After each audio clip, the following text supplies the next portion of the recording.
नमस्कार, मैं हूं पंकज भार्गव।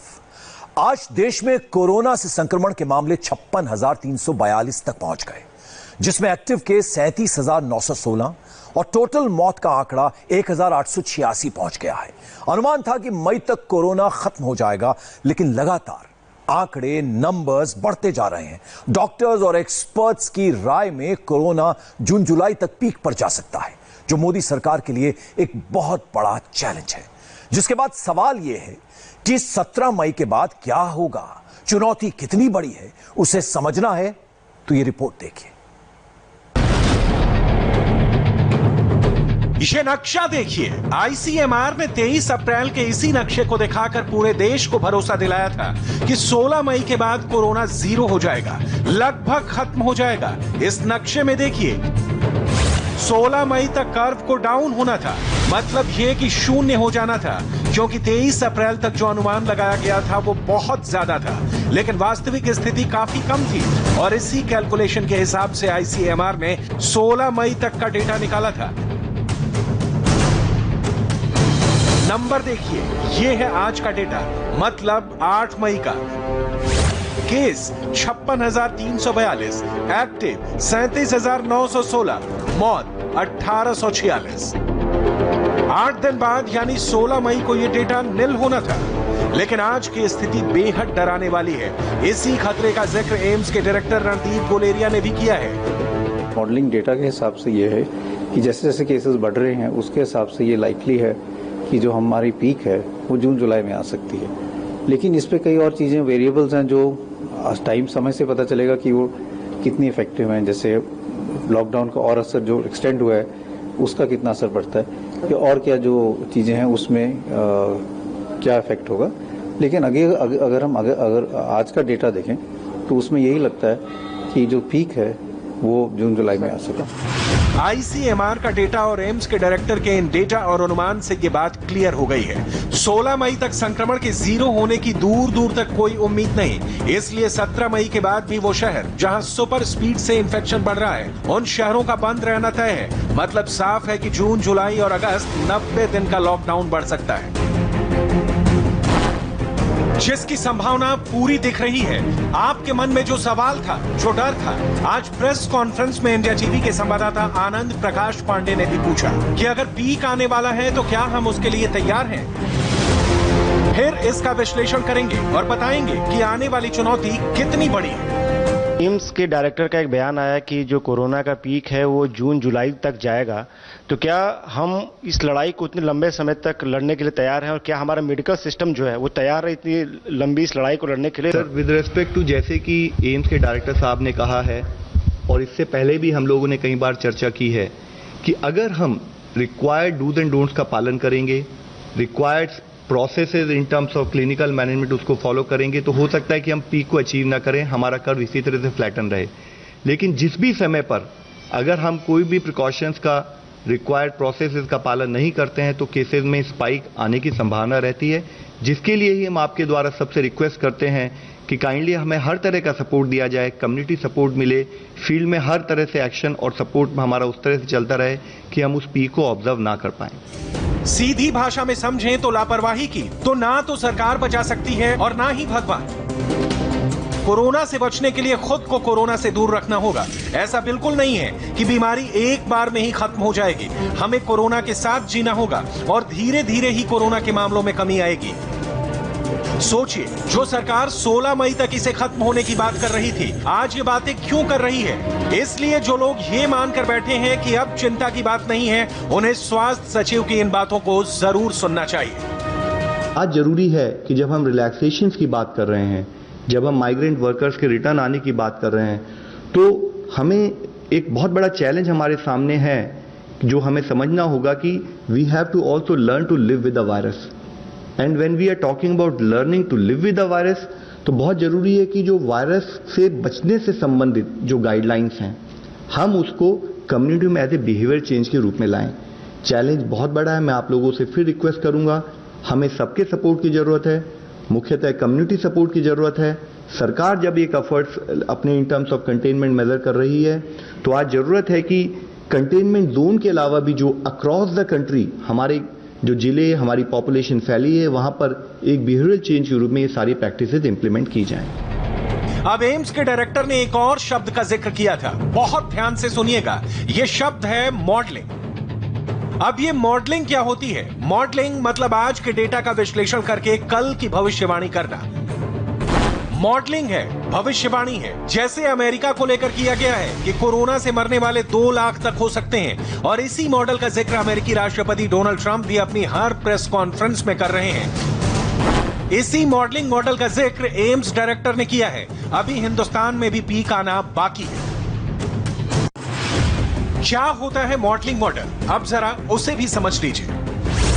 मॉडलिंग से डेटा इकट्ठा करने के 2 तरीके होते हैं। पहला, मेडिकल फील्ड से जुड़े एपिडेमियोलॉजिस्ट यानी महामारी रोग विशेषज्ञ स्टडी करते हैं। ये एक्सपर्ट इन्फेक्शन रेट डेटा के आधार पर अपना अनुमान बताते हैं।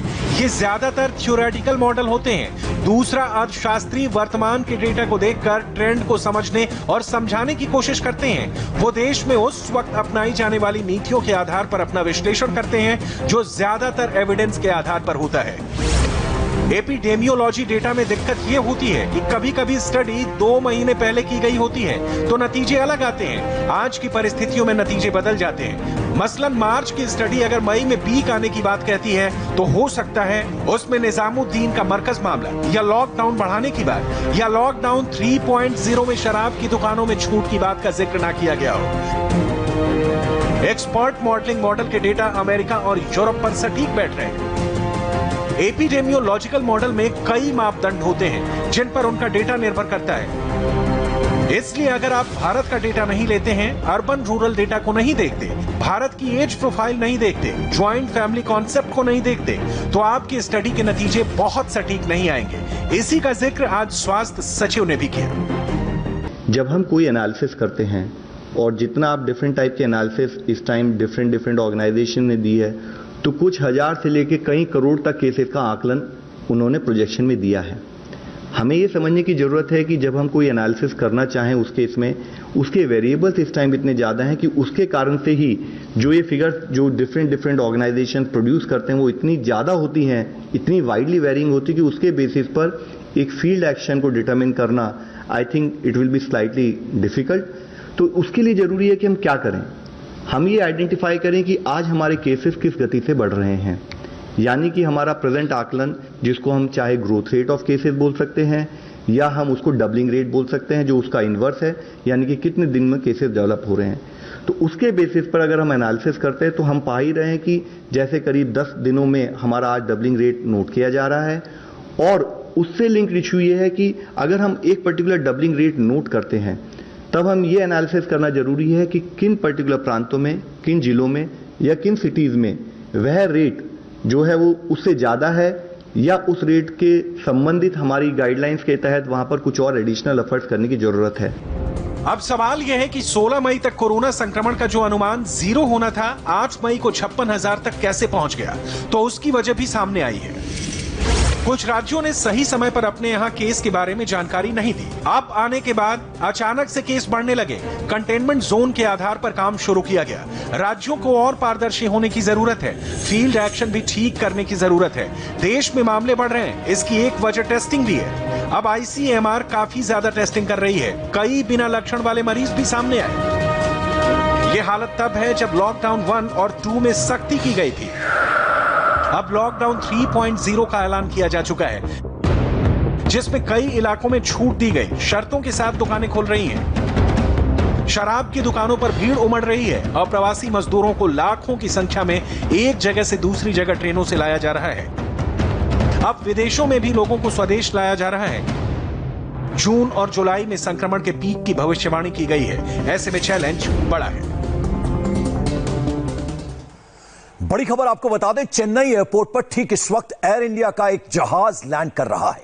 दुबई से 354 यात्रियों को लेकर 2 विमान चेन्नई आ रहे हैं। दिल्ली, श्रीनगर, कोची और कोझिकोड एयरपोर्ट पर एयर इंडिया के विमान पहले ही लैंड कर चुके हैं। समुद्र में भी एक जहाज 750 भारतीयों को लेकर आ रहा है। विदेशों में फंसे भारतीयों को बचाने का ऑपरेशन फुल स्विंग में चल रहा है। इस ऑपरेशन की पूरी डिटेल रिपोर्ट हम आपको दिखा रहे हैं।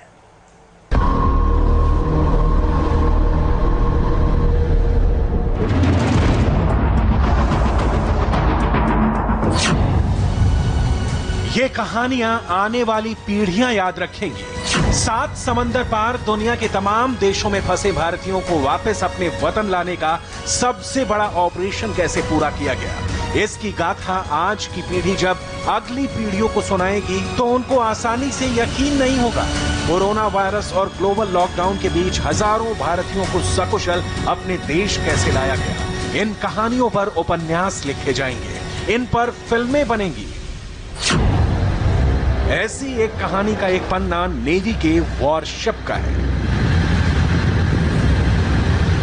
करीने से लगे हुए बिस्तर, सैनिटाइजेशन के सामान, दवाइयों के स्टॉक, पीपी किट पहने हुए क्रू मेंबर्स, अंदर से देखने पर अंदाजा भी नहीं लगता कि ये वॉरशिप है। बाहर से देखें तभी पता चलता है कि ये INS जलाश्व है, जो ऑपरेशन समुद्र सेतु पर निकला है। ऑपरेशन समुद्र सेतु यानी विदेशों में फंसे भारतीयों को वापस अपने देश लाने का मिशन। नरेंद्र मोदी सरकार ने 2 मिशन एक साथ शुरू किए हैं। एक है वंदे भारत मिशन और दूसरा है ऑपरेशन समुद्र सेतु। वंदे भारत मिशन में एयर इंडिया ने नॉन शेड्यूल कॉमर्शियल फ्लाइट्स को लगाया है और ऑपरेशन समुद्र सेतु में नेवी के 3 वॉरशिप्स भारतीयों को बचाने के लिए निकले हैं। हादिया बांग्लादेश के ढाका में मेडिकल की पढ़ाई करती हैं, उनको वापस श्रीनगर लाया गया है। MS सनीला प्रेग्नेंट हैं, वो अबू धाबी में फंसी थी, उनको कोच्चि लाया गया है। आसिफ दुबई में नौकरी करते थे, उनकी नौकरी छूट गई है, अब उनको वापस कोझिकोड लाया गया है। ऐसी एक नहीं सैकड़ों कहानियां हैं। कोरोना ने सैकड़ों ख्वाहिशों को दफन किया है। मोदी सरकार उन ख्वाबों को फिर से जिंदा कर रही है। वंदे भारत मिशन और ऑपरेशन समुद्र सेतु के पहले चरण में कुल 64 उड़ानें ऑपरेट की जा रही हैं। इनके अलावा 3 वॉरशिप को डिप्लॉय किया गया है।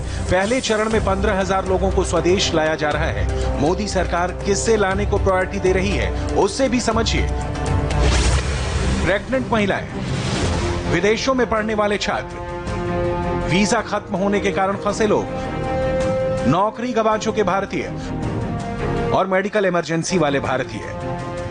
पिछले 1.5 महीने से विदेश में फंसे भारतीय जब अपने वतन पहुंच रहे हैं तो उनकी खुशी चेहरे से झलकती है। बांग्लादेश के ढाका से कश्मीर के श्रीनगर आए कुछ मेडिकल स्टूडेंट्स को सुनेंगे तो इस बात का अंदाजा होगा कि मोदी सरकार ने किस लेवल पर कैसे मदद पहुंचाई है। हमारी flight from Dhaka to Srinagar direct थी मॉर्निंग में 11 AM और हम ऑलमोस्ट 200 स्टूडेंट्स थे और हमारी डायरेक्ट फ्लाइट थी, कहीं पे ले और नहीं था और हमारी जो भी गवर्नमेंट की जो भी अरेंजमेंट थी काफ़ी अच्छी थी और अरेंजमेंट शेड्यूल्ड थी, तो हमें कोई प्रॉब्लम नहीं होगी, सब कुछ पीसफुली हो गया। अब हम इस वक्त होटल में आ चुके हैं तो अब हमारे लिए रूम्स अलॉट हो रहे हैं। And I'm thankful to High Commission highly and especially Akash Joshi, who's the first secretary. He has been helping us throughout, and thank you so much for the evacuation. We are happy to reach out. Thank you so much Indian high commission को और Bangladesh high commission को भी, जिन्होंने हमें ये facilities provide की, उनकी वजह से आज हम घर पहुंचे आफ्टर 2 months, तो thank you so much. Riva Ganguly Das Dhaka में भारत के उच्चायुक्त हैं। ढाका से जब 167 भारतीय छात्रों ने वापसी की उड़ान भरी तो उससे पहले रीवा गांगुली दास ने मां की तरह उनको समझाया कि अपने देश जाकर कोरोना प्रोटोकॉल का कैसे पालन करना है, छात्रों को क्या करना है और क्या नहीं करना है। You have to go for quarantine, right? Yeah. So my advice is please listen to the protocols and it's for your safety, your parents' safety. I think more than your safety, we have to keep our elderly safe. No grandparents, some of you may be having grandparents at home. We have to keep them safe. ये माले का वेलाना airport है, यहाँ test हो रहे हैं, screening और checking हो रही है। पूरे इंटरनेशनल ट्रेवल प्रोटोकॉल का पालन किया जा रहा है। स्क्रीनिंग के बाद यहाँ से भारतीयों को माले पोर्ट पहुंचाया गया, जहाँ INS जलाश्व उनका इंतजार कर रहा था। कोरोना प्रोटोकॉल का पालन करते हुए यहाँ भी दोबारा सबके टेस्ट हुए, रिकॉर्ड्स चेक किए गए, फिर एक एक करके वॉरशिप पर चढ़ाया गया। ऑपरेशन समुद्र सेतु के पहले चरण में मालदीव से 750 भारतीयों को वापस लाया जा रहा है। INS जलाश्व 10 मई को कोच्चि पहुंच जाएगा।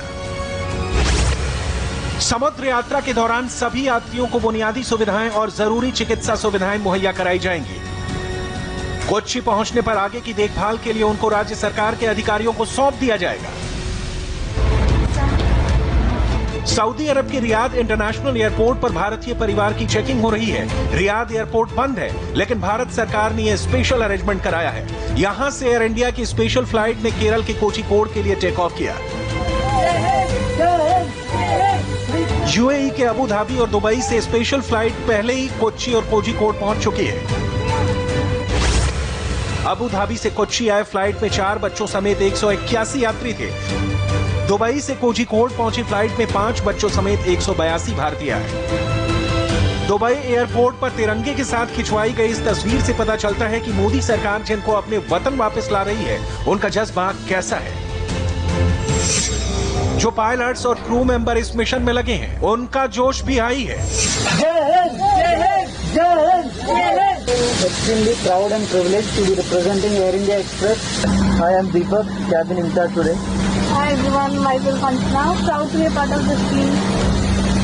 Namaskaram everyone, I am Captain Anshul Chauran. यहाँ से आप इमिग्रेशन में सिंगापुर में फंसे भारतीयों को लेकर वंदे भारत मिशन की स्पेशल फ्लाइट दिल्ली आई तो दिल्ली एयरपोर्ट पर सबको बिठाकर कोरोना का प्रोटोकॉल समझाया गया। देखिए दिल्ली एयरपोर्ट पर कैसे लोगों को दूर दूर बिठाया गया है ताकि सोशल डिस्टेंसिंग का पूरा पालन होता रहे। मोदी सरकार का ये सबसे बड़ा ऑपरेशन रक्षा मंत्रालय, विदेश मंत्रालय, गृह मंत्रालय, स्वास्थ्य मंत्रालय, नेवी और राज्य सरकारों के कोऑर्डिनेशन से आगे बढ़ रहा है। इसका प्रोटोकॉल होम मिनिस्ट्री ने तय किया है। जो भी भारत आना चाहता है उसने रजिस्ट्रेशन फॉर्म भरा। रजिस्ट्रेशन के लिए भारतीय मिशन ने ऑनलाइन व्यवस्था की। ट्रैवल की अनुमति तभी दी गई जब यात्री को कोरोना ना हो। वीजा खत्म होने या नौकरी जाने के कारण फंसे लोगों को प्राथमिकता दी गई। खास बात यह है कि यात्रा का खर्च यात्री खुद उठा रहे हैं। वतन पहुंचने पर 14 दिन तक अनिवार्य रूप से क्वारंटीन में रहना होगा। सभी को अपने मोबाइल फोन में आरोग्य सेतु ऐप इंस्टॉल करना होगा। 14 दिन बाद कोरोना टेस्ट नेगेटिव आने पर उनको घर जाने दिया जाएगा। बहुत से विदेशी ग्रीन कार्ड या ओसीआई कार्ड होल्डर्स और भारतीय जो विभिन्न कारणों से विदेश जाना चाहते हैं, उनके लिए भी यात्रा की व्यवस्था की गई है, बशर्ते गंतव्य वाला देश इन्हें अपने यहां प्रवेश की अनुमति दे। इवैक्यूएशन फ्लाइट्स द्वारा विदेश जाने वाले अंतर्राष्ट्रीय यात्रियों के लिए एयरपोर्ट्स अथॉरिटी ऑफ इंडिया ने भी एक एसओपी बनाई है, जिससे कि सोशल डिस्टेंसिंग हेल्थ प्रोटोकॉल्स का एयरपोर्ट्स पर अनुपालन हो। मोदी सरकार ने अगले 7 दिनों में यानी 15 मई तक 12 देशों में फंसे भारतीयों को वतन वापस लाने का मिशन तैयार किया है। सरकार ने इसका किराया भी फिक्स कर दिया है। खाड़ी देशों से वतन वापसी के लिए 15,500 रुपए लिए जा रहे हैं। बांग्लादेश से स्वदेश आने का खर्च 12,000 रुपए है। ब्रिटेन से आने वालों को 50,000 रुपए देने होंगे। अमेरिका से वतन वापसी के लिए 1 लाख रुपए देने होंगे। ग्लोबल लॉकडाउन और इंटरनेशनल फ्लाइट्स पर रोक के बीच किराया कोई मायने नहीं रखता। जो फंसे हैं उनके लिए जान महफूज रखना सबसे जरूरी है। मोदी सरकार जिंदगी बचाने को टॉप प्रायोरिटी दे रही है।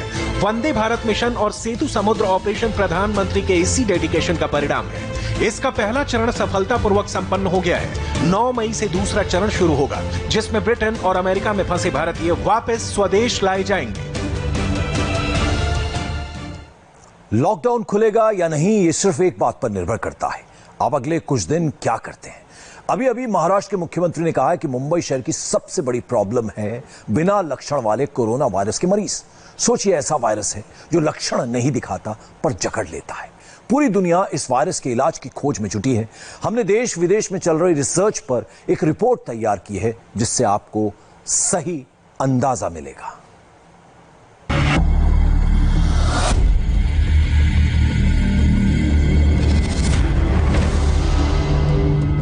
कोरोना को मारना है तो वायरस को 100% समझना होगा।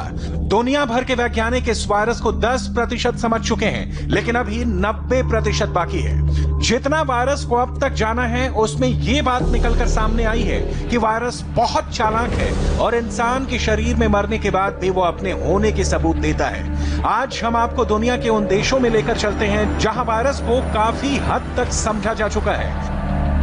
इन देशों दक्षिण कोरिया, जहां शरीर में खत्म हो चुके वायरस के फिर से शरीर में दिखाई देने की बात कही गई। तो पूर्वी अफ्रीका के नजदीक एक देश मेडागास्कर ने एक हर्बल ड्रिंक के पीने से वायरस को खत्म करने का दावा किया।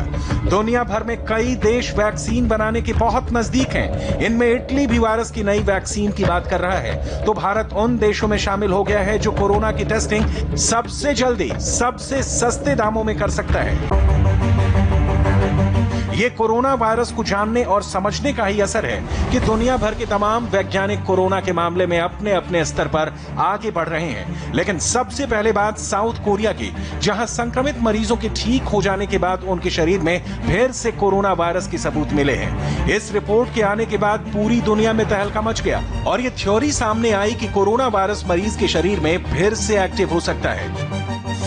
पहली बार ये 3 अप्रैल को सामने आया, जब कोरोना वायरस से ठीक हुए 91 मरीजों में फिर से वायरस की पहचान हुई। इसके बाद 6 अप्रैल को 51 लोगों को फिर से कोरोना होने की रिपोर्ट सामने आई। 11 अप्रैल को दोबारा बीमार हुए कोरोना के मरीजों की संख्या 100 के करीब हो गई।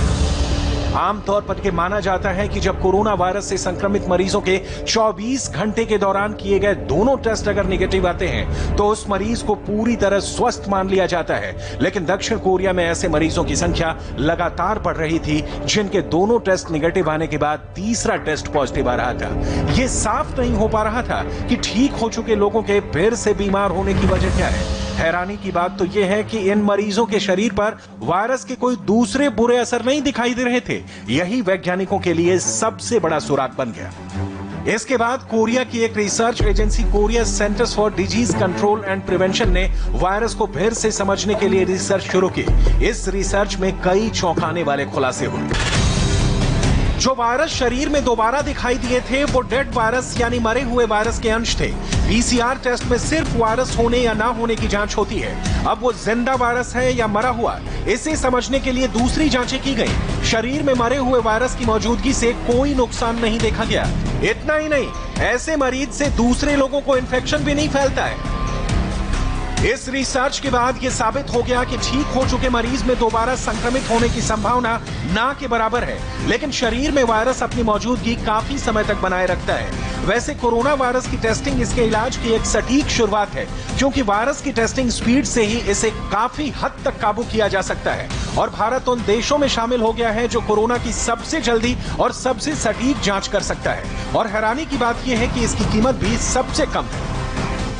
आमतौर पर कोरोना की जांच करने वाले आरटीपीसीआर टेस्ट का रेट भारत में 4,500 रुपए है, लेकिन भारत में तैयार की हुई फेलूदा नाम की नई टेस्टिंग किट से यही जांच सिर्फ 500 रुपए में हो सकती है।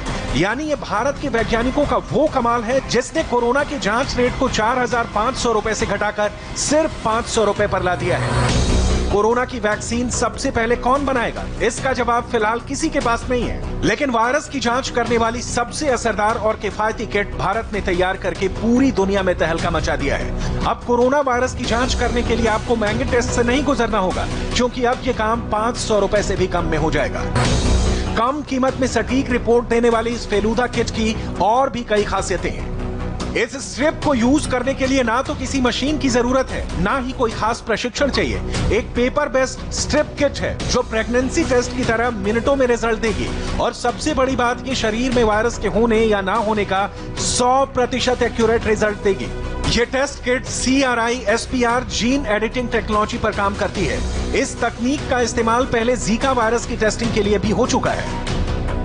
आमतौर पर इस तरह की कम लागत में जल्दी रिजल्ट देने वाली किट्स तैयार करने में वैज्ञानिकों को 2 से 3 साल का समय लग जाता है, लेकिन भारत दुनिया के उन देशों में शामिल है जिसने बहुत कम समय में वायरस की जांच करने वाली किट तैयार कर ली। लेकिन कोरोना का असली इलाज तो वैक्सीन की खोज से ही निकल सकता है। इस दिशा में भी भारत बहुत तेजी से आगे बढ़ रहा है। फिलहाल देश के 21 अस्पतालों में प्लाज्मा थेरेपी का ट्रायल शुरू होने वाला है। इसके लिए ICMR के प्रोजेक्ट प्लेसिड को नेशनल एथिक्स कमेटी से मंजूरी मिल चुकी है। इस प्रोजेक्ट के तहत कोरोना से ठीक हो चुके मरीजों के शरीर से प्लाज्मा निकालकर संक्रमित मरीजों में चढ़ाया जाएगा। यानी दुनिया भर के सभी देश अपने अपने स्तर पर कोरोना को हराने की कोशिश में लगे हुए हैं। कोरोना वायरस के शरीर पर अटैक करने की स्पीड को देखते हुए मेडागास्कर जैसे देश ने एक हर्बल ड्रिंक तैयार की है। मेडागास्कर के राष्ट्रपति एंड्री रोजोएलिना ने यह दावा किया कि हर्बल ड्रिंक को पीने से काबू किया जा सकता है। इससे पहले भी मलेरिया जैसी बीमारी के दौरान ऐसी हर्बल ड्रिंक बीमारी को काबू करने में कारगर साबित हुई थी। इस हर्बल ड्रिंक का नाम है कोविड ऑर्गेनिक्स। इस ड्रिंक को मेडागास्कर की मशहूर संस्था Malagasy institute of applied research यानी IMRA ने तैयार किया है। इस ड्रिंक को बनाने में आर्टमीजिया नाम के पौधे का इस्तेमाल किया गया है। भारत में भी मलेरिया के इलाज में इस पौधे से कई आयुर्वेदिक दवा बनाई जाती है। मेडागास्कर ने करीब 3 हफ्तों तक 20 लोगों पर सफल परीक्षण के बाद इस हर्बल ड्रिंक को मान्यता दी है। हालांकि WHO ने इस ड्रिंक को अब तक कोई मान्यता नहीं दी है। कोरोना कहां से फैला, आज इसका सबसे बड़ा सबूत आया है। WHO के एक एक्सपर्ट ने दावा किया है कि वुहान के वाइल्ड लाइफ मार्केट और कोरोना का गहरा कनेक्शन है, क्योंकि इस वायरस के फैलने की शुरुआत इसी मार्केट से हुई थी। यह खुलासा होने के बाद चीन ज्यादा दिनों तक कोरोना का सच नहीं छिपा पाएगा। चाइनीज वायरस पर हमारी इन्वेस्टिगेशन भी लगातार जारी है और आज हमारे पास कुछ ऐसी तस्वीरें हैं, ऐसे वीडियोज हैं और ऐसे बयान हैं जो चीन के एक एक झूठ को एक्सपोज कर देंगे। ये ड्रैगन के टॉप सीक्रेट्स का वर्ल्ड प्रीमियर है। इस रिपोर्ट में आपको कई सवालों के जवाब मिलेंगे।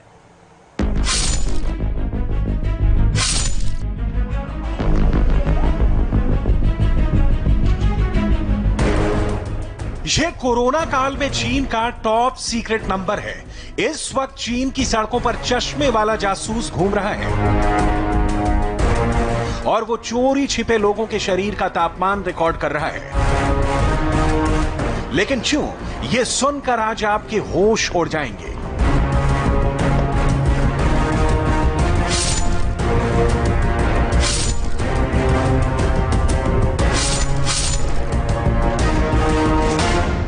चीन का टॉप सीक्रेट नंबर 2 है कोरोना महामारी की इनसाइड स्टोरी, जिसे दबाने के लिए अब उसने अपने सोशल मीडिया प्लेटफॉर्म WeChat को हथियार बना लिया है। लोगों की आवाज म्यूट यानी खामोश कर दी गई है। My purpose is to make sure that all of this information is not lost or deleted. 因为我们是不知道官方什么时候会把什么帖子删掉的，所以我们都是在跟官方比速度。我们要保存我们的个体的记忆也好，或者是一种集体的记忆也好。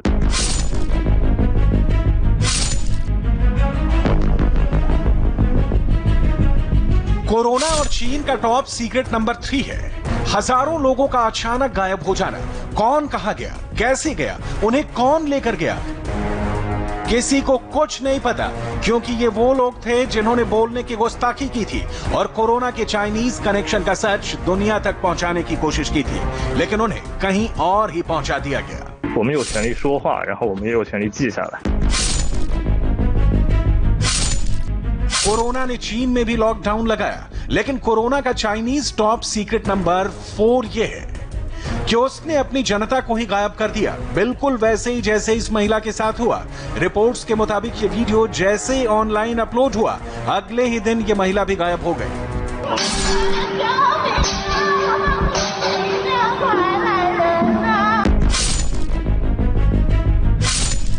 corona ने 5 महीनों में पूरी दुनिया हिला दी, लेकिन चाइनीज टॉप सीक्रेट नंबर 5 का जवाब अभी तक नहीं मिला। चीन के हॉस्पिटल्स में क्या हुआ, अपनी सरकार को कोसने वाले कहां गायब हो गए, चीन की सड़कों से लाशों को गायब करने का ऑर्डर किसने और क्यों दिया।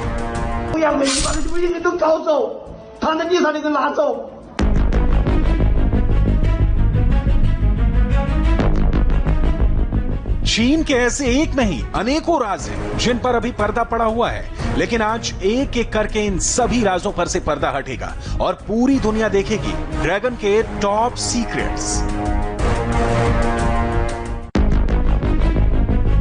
आज ड्रैगन के कोरोना वाले सीक्रेट का प्रसारण होगा, लेकिन उससे पहले यह देखिए कि इस वक्त कोरोना और चीन पर कौन सी खबरें ब्रेक हो रही हैं। पहली खबर यह है कि कोरोना वायरस और वुहान के वाइल्ड लाइफ वेट मार्केट के तार अब सीधे सीधे जुड़ते दिख रहे हैं। 5 महीनों की चुप्पी के बाद वर्ल्ड हेल्थ ऑर्गेनाइजेशन ने पहली बार माना है कि वुहान के बाजार ने कोरोना के फैलने में बहुत बड़ी भूमिका निभाई और अब यह पूरी तरह साफ हो चुका है इसके अलावा WHO के एक और वैज्ञानिक ने दावा किया है कि कोरोना वायरस चमगादड़ों से फैला और सीक्रेट रिपोर्ट्स में पहले ही खुलासा हो चुका है कि वुहान के लैब में चमगादड़ों पर रिसर्च चल रही थी।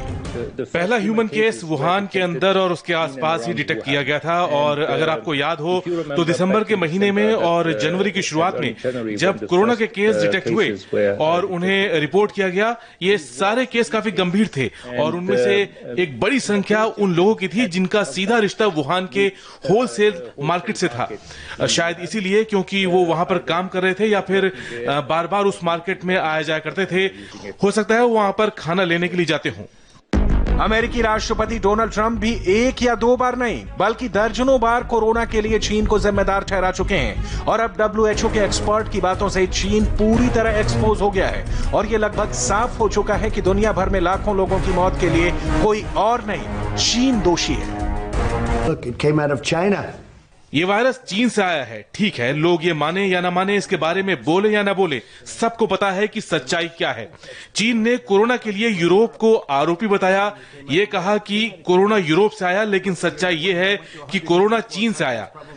फिर यूरोप गया, फिर यहां आया, वो दुनिया के 184 देशों तक पहुंचा। शायद उससे ज्यादा भी एक हफ्ते पहले 184 देश थे। क्या आप यकीन करेंगे कि कोरोना को रोका जा सकता था अगर वक्त रहते उसी जगह पर उसी समय उसे रोक दिया जाता जहां से वो पैदा हुआ?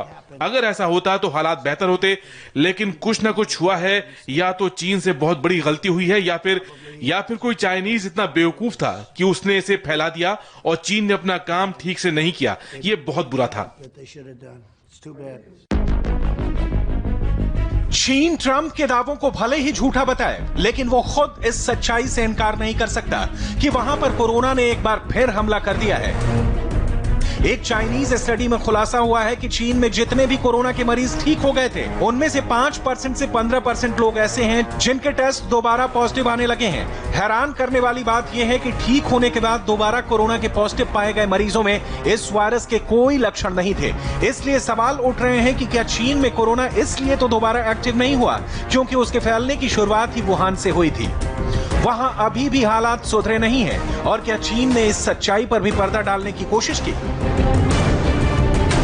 चीन से आ रही तीसरी ब्रेकिंग न्यूज की वजह ऑन रोड टेस्टिंग वाली ये तस्वीरें हैं जो इन दिनों तेजी से वायरल हो रही हैं। सवाल यह है कि अगर चीन में सब कुछ सामान्य है तो कोरोना से बचने के लिए ऐसी जासूसी क्यों की जा रही है? ऐसे यंत्र क्यों बनाए जा रहे हैं?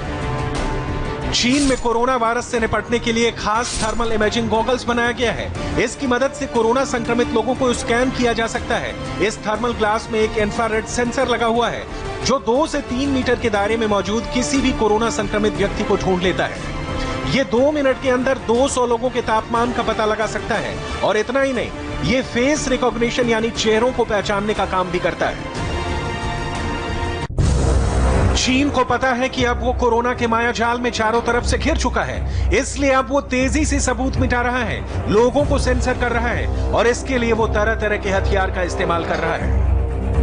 एक ऐसा ही हथियार है Chinese social media platform WeChat.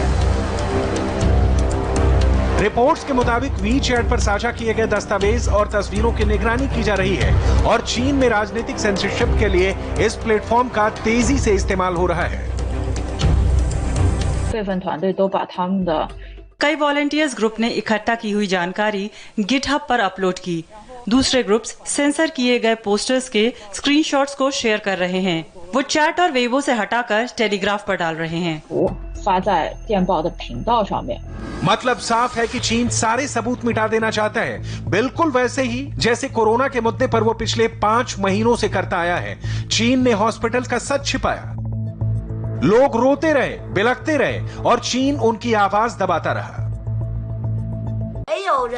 किसी को हमारी जान की फिक्र नहीं है, आम लोगों की परवाह किसी को नहीं है। आप दवा भी नहीं ले सकते, फिर चाहे आप अमीर ही क्यों ना हो।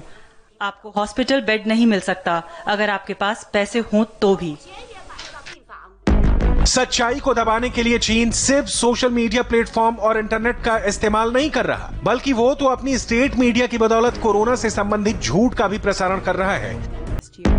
इस बीच ऐसी रिपोर्ट्स भी हैं कि चीन में ऐसे लोगों के घरों के बाहर और यहां तक कि अंदर भी कैमरे लगाए जा रहे हैं जो कोरोना के संदिग्ध हैं और होम क्वारंटीन में हैं। रिपोर्ट के मुताबिक पूरे चीन में अब तक 35 करोड़ सीसीटीवी कैमरे लगाए जा चुके हैं। चाइनीज सरकार ने अपने इस कदम को लेकर कोई आधिकारिक घोषणा नहीं की है, लेकिन जिन लोगों के घरों में कैमरे लगाए गए हैं अब वो खोलकर ये बातें लीक कर रहे हैं। चीन में लोग कब घर से बाहर निकल रहे हैं, बाहर जाने की कोई वाजिब वजह है कि नहीं, इस दौरान उन्होंने मास्क पहन रखा है या नहीं, कोरोना संक्रमण को दोबारा फैलने से रोकने के लिए चाइनीज सरकार इन्हीं बातों पर नजर रख रही है।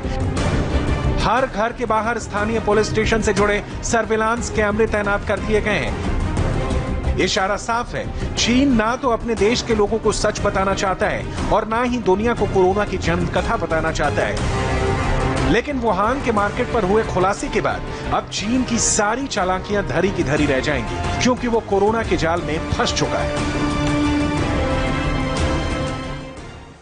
और यहां वक्त